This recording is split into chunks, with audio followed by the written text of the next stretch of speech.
عليك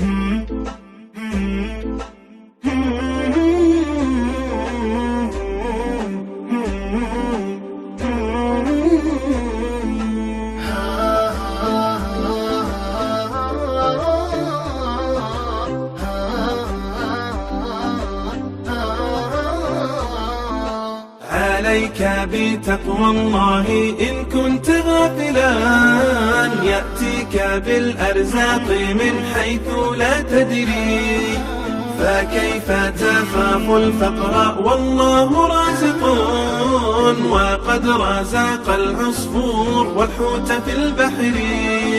ومن ظن أن الرزق يأتي بقوة، ما أكل العصفور شيئا مع النسر.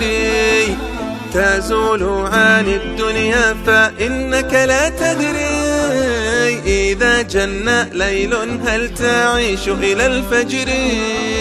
عليك بتقوى الله إن كنت غافلا، يأتيك بالأرزاق من حيث لا تدري، فكيف تخاف الفقر والله رازق، وقد رزق العصفور والحوت في البحر.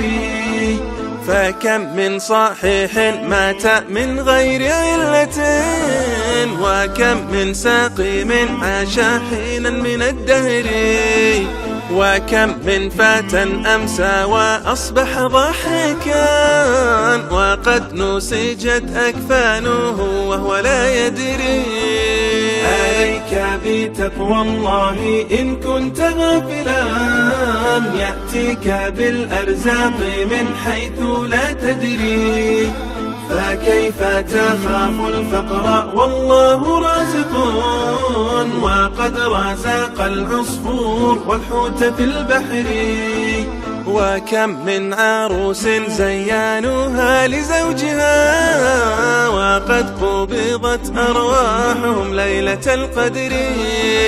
وكم من صغار يرتجى طول عمرهم، وقد أدخلت أجسادهم ظلمة القبر. عليك بتقوى الله إن كنت غافلا، يأتيك بالأرزاق من حيث لا تدري، فكيف تخاف الفقر والله رازق، وقد رزق العصفور والحوت في البحر.